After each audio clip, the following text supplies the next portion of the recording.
everyone, and welcome to the first ever Cellfie live interview.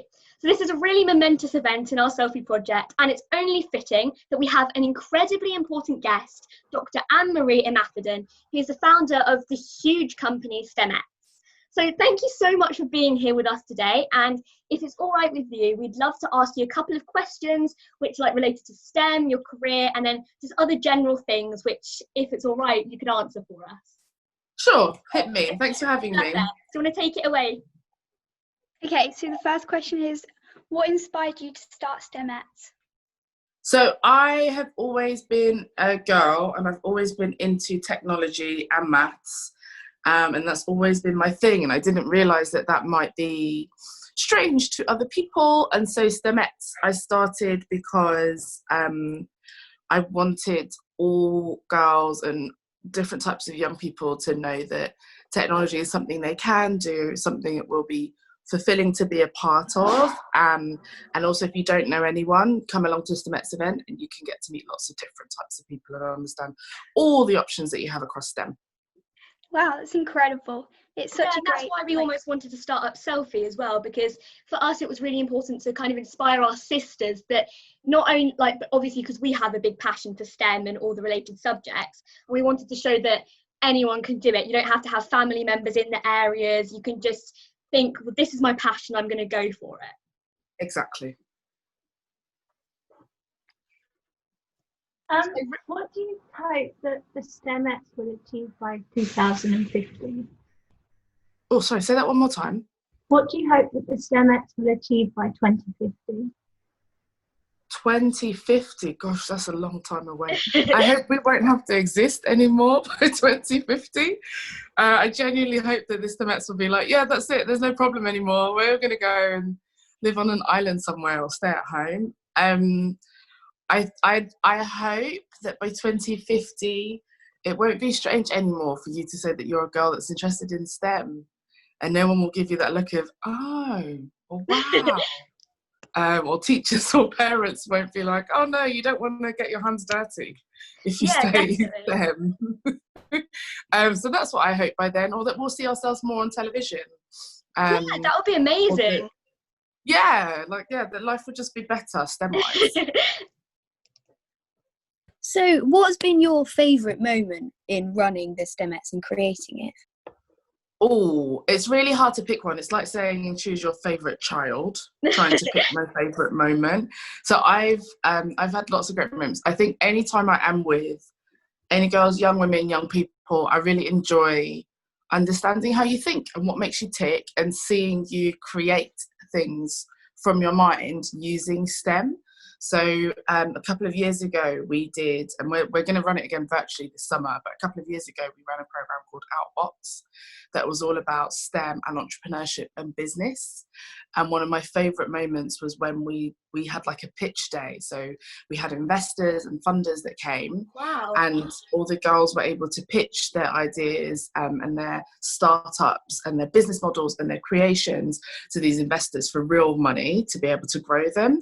And it was one of my favourite moments, because anytime you run a program or an event, we never really know exactly what's going to happen. We have a plan, and we're like, the girls need this, please can you give money to it?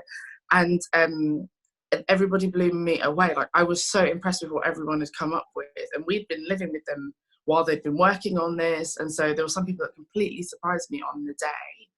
And that was definitely a great moment. I think I ended up crying, and I never really cried. Oh my God. That's amazing. It must be But we've also had some really good moments during lockdown, because we've been doing online sessions, and I think because you're not at school at the moment, or lots of people aren't at school, lots of people are at school, but because you're not at school at the moment, I think lots of the girls have really enjoyed kind of almost having like STEM at school. Yeah. So we've had some really, really fun. Oh yeah, moments. Definitely. And just have the social aspect with people like them that identify with them, the same type of interests and stuff. Exactly. I mean, so we've had lots of fun moments around that as well. The pitch to the entrepreneurs sounds amazing. Like a couple of weeks ago, we over lockdown, we've designed an app to help with epileptic seizures and like monitoring them and things. Ooh, and I like the sound of that. Yeah, we've done all the prototyping for it and stuff, and we entered it into a competition. And if we get into the finals, that will be the type of thing we'll have to do for that. So amazing, we're very brilliant, excited love to it. give that a try. Yeah, I'm excited for you. That sounds like a great idea. Thank you. Yeah. When did you first realise that the STEMs had the power to help young girls wishing to pursue a career in STEM? So when did we first realise we had the power? I think it was actually our launch event. So we launched in February 2013, and we launched at a place called Google Campus, which is in Shoreditch. And it'd been an idea in my head and something that I'd blogged about and tweeted about and got people interested in. But that was the first time we ever kind of got together and ran an event. And I think for me, it was the buzz after that. It was the emails we got afterwards. It was looking at the joy in people's faces where they were meeting really cool people.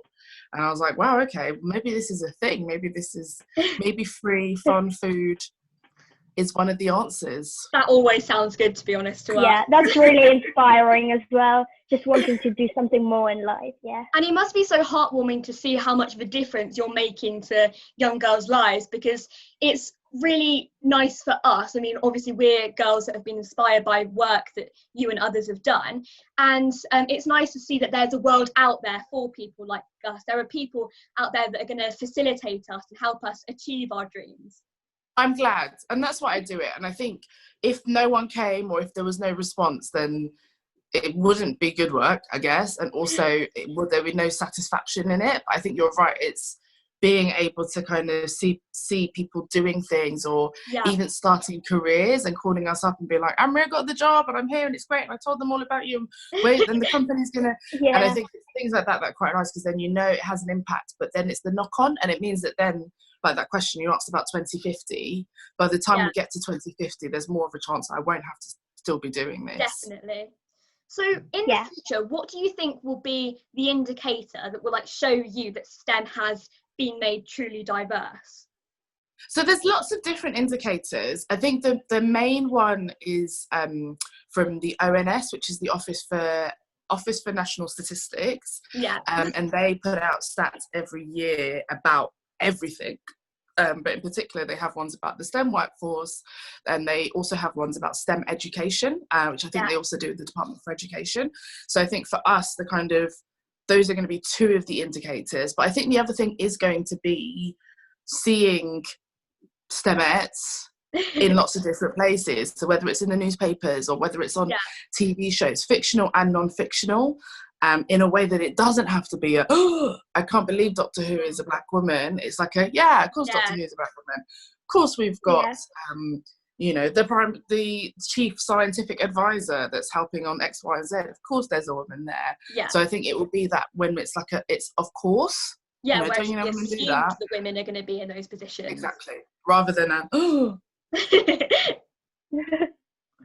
what are you most proud of in your career or in life? What am I most proud of? So I think in general, I think STEMettes is something that is one of the things I'm the most proud of. I think it's a hard one. I think Outbox is one of the things I'm most proud of. Actually, no, more recently, one of the things I'm very proud of is, so I did, I know this is one of your questions, so I'm kind of ruining it a bit, but I did GCSEs and A-levels really early and had a really kind of swift or accelerated education path. And it's one of those things that people always think it was just me and Anne-Marie is so special. And I've always had this feeling or this inner that if more people had the chance and didn't have those stereotypes hanging over them, more people would do it or would have done it. And so recently we've started offering qualifications and certifications to teenage girls that adults would normally do. So it's not quite GCSEs and A-levels, but it's actually professional qualifications in Agile and in cyber and in Python. And for me, one of the things that I'm most proud about is the fact that I've now been able to give that opportunity to lots of girls. And that's part of what we're doing this summer actually with Outbox, is being able to offer that up, allowing them to get it for free. But whereas I did a lot of it on my own, now they'll be doing it in groups. So it's not just one of them is doing this exam early, but there's 15 of them that have all had that experience and they've done it together. So that's what at the moment, I'm really proud of that. 2 of our founders are choosing to do their computer science GCSEs outside of school, and that's perfect. Well, I'm not personally, but I'm in such admiration for them, because it's a lot of extra work to be putting on the side of it. And at the moment in the school system, schools in general don't do much to facilitate doing that type of thing outside of school, but to have those options, and especially for free, as you're saying, like to put on those qualifications and to give people the chance to do that type of thing, that's definitely a really great opportunity that probably a lot of us would want to take up. Yeah, and you're such an inspiration. It's like when we had first heard about you, you're like, wow, that's so amazing. We're like, oh my God, yeah. You should think, yeah, I can do the same too. That's why I love this. That's why I was like, yeah, I want to be part of it. They're doing a magazine, they're doing something. I 100% want to be there with doers. Thank you. Thank you. What do you think that your top message for young girls like us wanting to pursue STEM careers would be? So my top message is don't do it alone. So if you work in a STEM career, it's a lot about teamwork. But I think also if you choose to do particular subjects, so like the two of you that are doing computer science, it's going to be 100 times easier to do it together or at the same time, and then kind of be like, oh, I really didn't like that database bit. And you'd be like, yeah, actually, I hated the database bit. Or you could be like, yeah, I really loved the tech and society bit. And it'd be like, yeah, actually, I didn't like that. Tell me more about it. And just having someone to talk to about that. And there'll be problems. There'll be things that are hard. There'll be things that are easy. There'll be things that you enjoy. There'll be successes that you have. Being able to share that with people makes it a lot easier. So that's always my advice. It's like, find your tribe. So this is really nice that you're doing this as a group and as a team. Like that's going to make it a lot easier. And even no matter what happens with the magazine, you know, you can look back on this in 15 years time and be like, remember that time when we did that Cellfie magazine and we did the first interview, and then you can all laugh about it, and you'll have all been through so many things together. And I think often loneliness is something that stops people from doing what they want to do, because they feel like they're going to be the only. So definitely find your tribe and find other people's. And we've got something called the STEMette Society. So we've started our own social network actually where people can do that. So even if you don't know, like you're really fortunate you've got each other. If you don't know, well, we've got girls in other countries who've kind of just moved to a country to do a master's program, and they're connecting with other people and kind of sharing. And there's that sense of like community, I guess, or tribe. So and it's such It a is just big great. Oh, sorry, you can get. It's such a big thing. Almost, I feel like sometimes people forget that STEM is a lot of the time built around teamwork. Like one of the main principles of it is that you're finding it in a way to improve other people's lives. It's a selfless thing. You're doing it for the aid of humanity in general, really. And it's very important to not feel like you're going into a career for your own personal gain. Like you're looking at it like we personally love to help each other, like to do this type of thing together. It's something that all of us are going to have a great experience from, and all of us are going to be able to take forward into our futures. I think it's really important to collaborate with other people that have the same interests as you. Exactly. Yeah, and to follow on as well, it's kind of nice to have a person next to you going with you with your same interests, so you can talk about it and discuss it and just like have fun with it in the process. Exactly. And come up with great ideas and make them happen. Do you think that there was any pressure related to being labelled as a child prodigy when you were kind of growing up? And So for me, not really. I think it's a strange one, because so when I sat the first exam, I wasn't like, oh, I'm definitely going to pass this, or definitely, you know, I enjoyed it, and like I preferred doing that than like the stuff that we were doing in school, because that was just really repetitive, and like, you know, I was like, yeah, we said that already, like I know what we're doing. So I think I enjoyed doing the papers and go through the exams, and I think I did it without the pressure, because let's say I failed, I was 10, so I wasn't supposed to be there anyway, so of course if you fail, like it's like, oh, of course you failed. So I think for me there wasn't really any pressure in it, because it was something that I enjoyed, and I'd rather be doing that than doing what everyone else was doing. But also if anything went wrong, then it was like, well, you're just giving it a go anyway. Like there was no pressure. So I think there's almost more pressure if you're 16 and doing your GCSEs. If anything goes wrong, then you know you have to deal with it. Whereas if you're 10, it's like, well, okay, I'll just come back in 6 years and do it then. You know, I think at least now I've got this experience. It's still amazing though. Yeah, definitely. And whose idea was it for you to take them? Like, was it inspired by school, family, yourself? It was a mixture of both. So I would annoy my teachers a little bit sometimes in lessons, because I'd be like, yeah, we already know this, we've already done this. And they'd be like, shh, Anne-Marie, I want us to listen. So they said to my parents at parents' evening, they were a bit like, okay, we might need to give her something else to do because she's driving us potty. So it was a combination of that, but also my cousins are like 4 and 5 years older than me. So anything they did, I always wanted to do it. So even if it was like watching certain TV shows, which when you're younger, you're not allowed to watch, but you have to be teenager to watch, we'd be like, no, let me watch it. Or if it was playing games, I'd always be like, I want to play that game, even though it was like, I don't know, violent shooting game and it's for older people. So I think for me, this was a bit of like my way to get them back, because it's like they were doing GCSEs and I was doing GCSEs at the same time. So I think I quite liked that idea of being like, yeah, well, I can do revision as well. So yeah, it was a combination. So who was your like STEM inspiration as going through life? So it's changed for me over the years. I think when I was younger, I loved being on the web all the time, and the web, the World Wide Web, is invented by a guy called Tim Berners-Lee, who's a Brit, and he was a physicist. And I think I've always loved that idea of being able to be a British person that makes something and it kind of changes the world. So for me, when I was younger, it was Tim. But now that I'm a bit older and I run STEMettes, there's a couple of people that are my inspiration. So there's a lady called Gladys West, who, if you don't know her already, look her up. But she is a mathematician, and she was the one that did the maths to show that we can have something called GPS. So if you've got 3 satellites, you can kind of draw a triangle between them and then add like you into other triangles with them, and then it can figure out where you are. So you know the blue dot on Google Maps? Gladys West is the reason why we have that blue dot. Wow. So for me, she's super cool. And then the other person is a lady called Stephanie Shirley, who is amazing. Like, she's so cool. She's on Instagram, you can follow her. She's 85 or 86. Wow.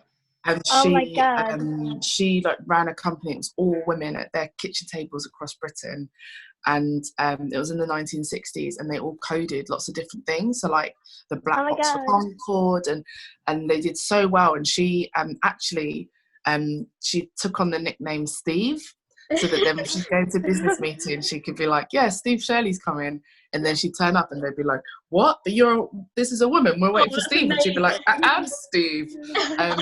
And then they did really well in their business, and she became a millionaire. And she was even the first person so she tweeted this last weekend. She was the first person on the Sunday Times rich list to fall off the rich list because she gave away so much of her money.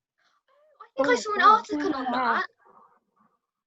She's so cool. That was last week or the week before. So yeah, she's amazing. She's so cool. And also, if you meet her in real life, she's super cool as well. It sounds amazing. She is so cool. Yeah. So this is quite a controversial debate, you could say, but a lot of people would now argue that, well, some people in particular would say that now there isn't a problem with discrimination in the STEM community, that it's gone away. So in your opinion, do you think there is still a problem with discrimination in the STEM community? Yeah, I don't think you can say it's gone away. No. It's not that simple, I don't even know if that's controversial. I think that's just incorrect. It's not gone away, I think, and it's really interesting because you don't have to look far to find examples. I mean, discrimination is still happening everywhere, so why you think that it's not happening in STEM and it's happening everywhere else, I think is a bit suspicious.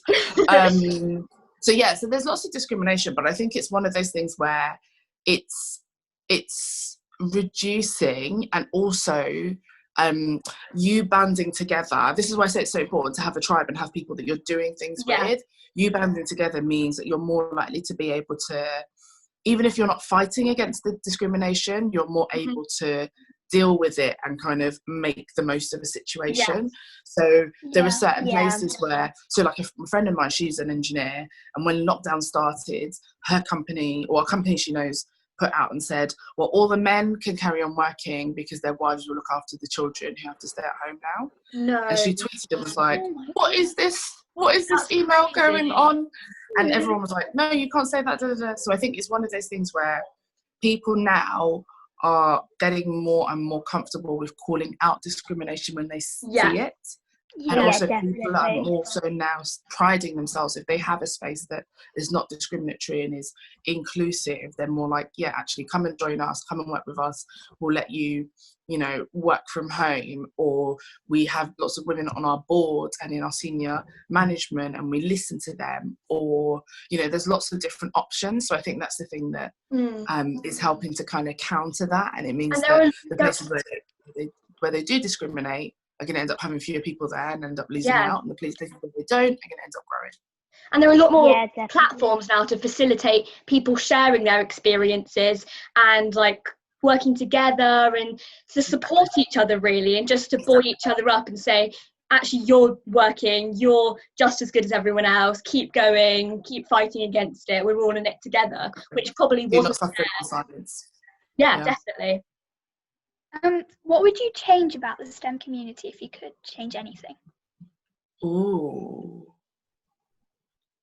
I'd change the way we tell stories. Yeah. Yeah, because I think, so I wrote a book recently called How to Be a Maths Whiz, and we were kind of thinking, I said I wanted to have profiles, and we're thinking about who we're going to profile, and there was a bit of discussion about including like Einstein and Isaac Newton, and I was a bit like, do you know what? We've heard those stories so many times. Yeah. Like there's lots of other people that we could be telling the stories of. Why don't we tell the stories of different people? And I think with STEM, we've almost got lazy, where it's like, name a scientist, and everyone says the same person. It's like, no, like there are other people. Some of them are even alive. Talk about people that are alive. Why do they need to die before we start celebrating them? So I'd say we tell better stories of lots of different types of people, but also we talk about the groups that they were in. So, you know, if we talk about Gladys, the reason why I talk about Gladys actually is because a couple of years ago there was a massive prize of £1 million that was given to 4 people who worked on GPS. And it was really interesting because Gladys wasn't one of the 4, and the 4 people turned up. And obviously if someone gives you £1 million, then you're like, okay, maybe I'll turn up because I've got some bills to pay. But they turned up and they were shocked, and they were like, hang on, it shouldn't just be us. And they were literally like, there are lots of people that worked on it. Why would you just give it to the 4 of us? Like there were teams and teams of people and lots of different organisations that came together based off this paper. Like, why would you just give it to the 4 of us? And so, you know, it's things like that where it's like, actually, we need to talk about lots of different types of people. We need to talk about the teams that were behind things more than just, Einstein and Newton. Yeah. And maybe Marie Curie. Oh yeah, that you can just throw that one in on the side if you need. Always, yeah. Lately, we attended a Marie Curie's event in physics, and it was really nice. It was like based on her like creations and stuff. It was really good. She is super cool. But I think it's one of those things where I think we should be able to attend a Marie Curie. We should be able to attend a Marie-Sophie Germain. We should be able to attend a Gladys West. We should be able to attend a Steve Shirley. Because it's the same as journalism, right? If I asked you to name a journalist, you'd all say different journalists. Yeah. Yeah. So why can't we say different scientists? Exactly. It's who they've decided to put the limelight on, unfortunately. Exactly. But we can change that. So there we go. Yeah. We'd all love to go to university, some of us to study STEM-related subjects. But what would your advice be to students who want to study at Oxbridge or other top universities? Ooh, what's my advice? My advice would be go and see it and work out whether it's for you, and that's Oxford, Cambridge or other places. Yeah. If you've been, it's always easier to pick up a vibe and have an understanding, because you'd hate to get to Oxford and, you know, like I'm a Londoner and Oxford is very quiet. So the first 3 nights I didn't sleep because it was too quiet. Oh. I live next to an A road, and so I'm used to like noise all the time, and I literally couldn't sleep. So I think go and see it and pick up the vibe and understand what the space is like. But the other thing is Oxford and Cambridge, and university is about exploring things and the ideas behind something. So I think be curious and learn how to talk about the things that you're interested in. because that's again what it's all about. So the interview is all about that. Even for maths interviews, you have to kind of talk through your working and how you're thinking about the problems that they've set. But even when you're studying, it's not just about essays, so you still have things called tutes or supervisions every week. Every time you have homework, can you imagine, like, every time you do your homework, instead of you just handing it in, you then have to go and like talk about your homework and talk through it. Oh yeah. That's all you do every week. So I think, and you do that like 3-4 times a week with people that are world experts in your homework. So I think it's something to think about, like being able to talk it through and choosing something you're going to be happy to talk about for the next 4 years in depth. And that interview is very, very important. But go and see it. I think a lot of people think it's not for them, or it's not gonna, like, people like them don't go there, but you'd be surprised. Definitely. There are lots of different types of people at Oxford. I loved it. Yeah, because like as well, Oxford and Cambridge, they're really competitive areas with like the atmosphere is so competitive. You just got to do your best and try more and harder. It's just really like, Yeah, you got to do your best, but Amazing. also you've got to be in it to win it, right? So I think Oh, that's the other thing. definitely. You've actually got to apply, which I think is the other thing. Lots of people, they kind of say no to themselves without letting the process say no, Have the and you never confidence know. to go for it. Yeah, exactly. Yeah. So, when you were kind of developing your STEMettes and just kind of delving into the STEM community, have you ever personally experienced or known of someone who's experienced kind of racism or sexism or homophobia or any other kind of topic like that? Loads of people. I think it's so I myself, I'm interesting in that I find it hard sometimes to know if someone says no or if someone is being rude. I find it hard to know why.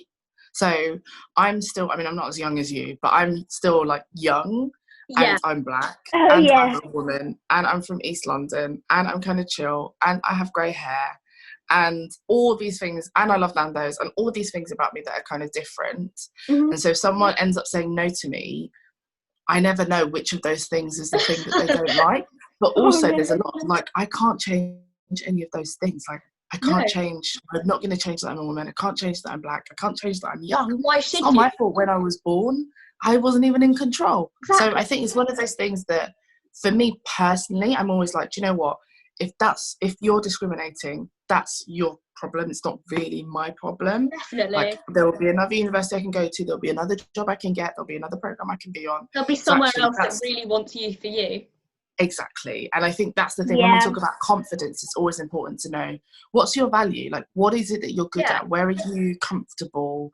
Like, always know where you're comfortable, but know what's your value. And if you know that, then anyone that wants to discriminate because of something that literally is not even in your control, then that again is their issue. But you know you've got that value, and you're able to then keep applying to places and end up in the right place, because not every job, not every program is the right program for you. And often if they're discriminating as you're entering, then you know that might not be the right place, because definitely you're not going to be appreciated, you're not going to be valued the way that you deserve to be valued. So I think that's it. But lots of people have encountered lots of different kinds of discrimination. Definitely. And it's really important that you get to the stage where you have got that really healthy mindset of, I'm confident within myself, I believe in myself. If you're not going to, or not going to give me the time of day for that, then it's your loss rather than mine. You need to be able to have the belief in yourself first and foremost before putting yourself into any of those situations. And that's why having a group to do things with is super easy, because even in that, you'll realise that there are some things you find easy that other people don't. Yeah. And so even that is like really valuable, where it can be like, even if databases is your thing, then that means you know databases at least is your thing in your group of friends. Definitely. And then you've got that value. And so it means that if you're going to go somewhere, and I've had this before where I love databases. I'm not just using that example, I genuinely do. And it was one of my favourite things that I've ever done, and one of my favourite things we did at university, and I ended up being at work and working on databases. And there was one time that I knew the database inside out. I knew what I was talking about, and there was someone who disagreed with me on something. Yeah. And then an hour later in the same meeting, someone was like, actually, I've just read the documentation and Anne-Marie's right. This is in the database. And it's funny because looking back now, I can say, yeah, Felix didn't believe that someone like me knew more about databases than he did, but I did. and he wasted an hour in that meeting because he didn't know. me. Oh my god. You know, and that's Felix's issue. Like, I knew that was the right answer. Yeah. And if And it Felix will didn't always- want to believe me, It will always then- show in the end that you were the right one. It's always got to come around at some point. exactly. Yeah. So, but I didn't, lose sleep. It's only now when people ask me, and I'm like, do you know what? I think Felix didn't like, actually, that I was a young girl that was there in the database, and he was like a slightly older guy, and he was like, how dare she know about the database? It's like, well, Felix, that's your problem. It does sound like that was Felix's issue. So should we leave Let's leave Yeah. Felix. Yeah, you just gotta be yourself and just love who you are and just stand for your opinions and stuff. Yeah, so like we talked before, what steps do you think people can make to make the STEM community more diverse and interesting and open? So I think what people need to do is, firstly, I talked a lot about stories. I think people need to educate themselves on what STEM is and who has built STEM beyond the 3 or 4 stories that we tell. So I think that's one thing people need to do, because then it will help you shift the people that you see now and be like, do you know what, actually maybe she is a Gladys that works alongside me, or maybe she's a Steve that works alongside me. So I think that will help people. But the other thing that people need to do is to just make sure that they're really aware of their own actions and how their actions and their words and the way they work impacts others around them, which I think sometimes it's hard to kind of think beyond yourself and understand that, if you're continuously saying no to somebody, or if you never pick someone for projects, it's a bit like, in like PE, you have to pick teams and you're always the last person that's being picked. Yeah. And you're always going to think, oh, maybe I'm not PE, right? And that happens sometimes in the workplace, or happens sometimes in the classroom, where if you're not including people, then you're going to slowly, there's something that people say, it's like death by 1,000 cuts. So you're slowly wearing away, like edging away at them. And so I think you don't want to be one of those 1,000 cuts. So what can you do to help build people up, help include them in what you're doing, to listen to them and actually to see what their value is? And this goes for the classroom, this goes for work, this goes for any situation. What can you do to value people, but also understand that if you're someone that is valued, how can you share that with others, and how can you kind of share your platform and build others up with that? So, I was the kind of person that would always put my hands up, and then after a while it's like, do you know what, I'm not going to put my hands up because I know the answer to this one, but I want other people to be able to give an answer, for example. And that doesn't take away from my value, because I know the answer, but that's allowing lots of people to thrive in this space, rather than me being the person that's always got my hand up in class. So I think it's that people need to do in STEM. So whether it's, if you are fortunate enough to be a manager, how are you managing your team to make sure that every member of your team feels valued? Or if you're a senior leader, how are you making sure that the team around you, your fellow senior leaders, are different types of people, so you can be a good leadership team and you can show that you value different perspectives. So it's about your actions, I think, like thinking about your actions and understanding that they have an impact on other people. Often, when people don't think they've got value, it's not necessarily something that's inside them, it's what the environment has been telling them. Definitely. Yeah, just like pressure from others, but you just have to believe in yourself and go for it. You do, but that's easier if you have supportive parents or supportive teachers or supportive professor. So it's much easier, and you don't have to believe in yourself as much if other people are believing in you. That makes sense. So what do you think, in your opinion, if you're going to guess, what do you think would be the biggest breakthrough in the scientific or medical world in this decade? That's already happened, or that will happen? That will happen. What do you hope will be the biggest breakthrough we'll next have? Well, I mean, the cure for coronavirus, or the vaccine for coronavirus. Hopefully. Yeah, definitely. That would be amazing. I think if coronavirus didn't happen, then my answer would probably be it would be a proper way to ensure that algorithms did good. So to explain that a little bit more, there's lots of different algorithms and technology that's used now to make decisions about things that happen in our lives, whether that's in the criminal justice system to help work out if someone's going to re-offend, or whether that's algorithms to work out whether they should show you a job advert, or whether that's algorithms that decide what your credit limit should be on your credit card. And a lot of them are kind of unfair to particular types of people. So I don't know if you saw, but there was the example, I think it was last year, when people were applying for credit cards, and if you're a husband and wife that had the same bank accounts, you know, for your whole time you've been married, it was giving the husband 17 times more money than it was giving the wife. Oh my God, that's awful. And that's the kind of thing that's been going on for years, right? So we're trying to work now in technology to make sure that we've got tech that is fairer or promotes more equality, but we're still trying to figure out how to do that and how to make sure that that's something genuinely, because obviously you can't control everybody that works in technology. So that would be, that's the great thing I'm looking forward to the most. So I think this is going to have to be our last question because we're running out of time. Okay, go for it. It's a very important one. What is your go-to Nando's order?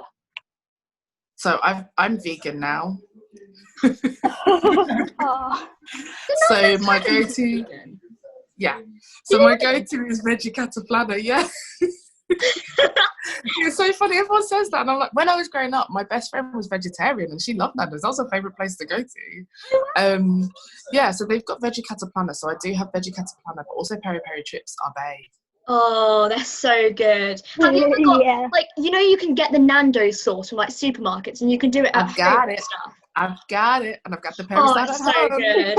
I've been having peri chips at home. Well, they've opened up for takeaways now, so we're all in luck.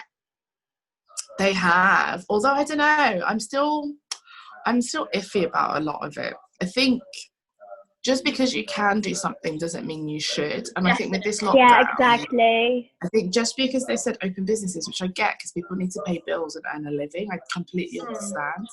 I don't know that it fully means that everything is safe. So I'm still kind of afraid to go out the front side of the house. I'll go out the back of the house, but I won't go out the front. But I think I'm still going to wait. I'm going to wait a couple more months. And it's so important that people have that option. Like, if you do feel still a bit unsure as to whether you want to risk it, you don't have to go out at the moment. Like, it's nice at the moment, we're kind of in a equilibrium between lockdown and almost the idea of going back into society. So obviously we're not at school yet. We're looking likely it's not going to be until September. But that means that we have the choice. If you want to go out and meet a friend, that's your risk, but you've got to think about it and think about the people you're affecting, and that's definitely really important to us. Yeah. After all, we better be safe than sorry. I'm saying after all, we better be safe than sorry. I think definitely, but the other thing that I still worry about as well, though, is people that don't have that choice necessarily. So I think people who you don't have outdoor space near you, or if you do need to pay bills, or let's say your employer's like, you have to be back at work next week, then it's more. So there's a show that I saw the other day. It was heartbreaking about the bin men and bin women, and the fact that lots of them are still obviously working because bins are being collected, but then that means that they're not able to see their families. And so it's a tough one because everyone in society has so many different people that have to do so many different things. And so actually being able to stay home and stay safe, I feel really privileged to be able to do that. Definitely. Also feel for the people who, so like my best friend's mum is a care worker, and she's been on the bus this whole time going to care for people. Yeah. And it's like, oh my goodness, you know, that's, you know, she's been sending us pictures. Exactly, she's been sending us pictures of her on the bus with her face mask, just so we're like, just make sure you're okay, aunties, make sure you're okay. But it's like, you know, it's tough, it's really tough. But yeah, I don't know. I'm going to be cooking my own Nando's for now. So, like, honestly, we cannot thank you enough for taking the time to chat with us. Like, we know you must be really busy and you've got so many amazing things up in the works, and it's such an invaluable experience for us, and we're never going to forget it. Like, this is like the very start to our whole like little career journey. I'm so excited for you. I'm excited for the Cellfie magazine. Thank you so much. So, we've loved talking to you, and we'd love to hear from you again soon. Yeah, follow on socials. Let's stay connected. Perfect. Yeah, let's do that. Thank you. I really hope you're going to be able to. Thank you. I really hope you're going to be able to rotate it. See you later. Bye.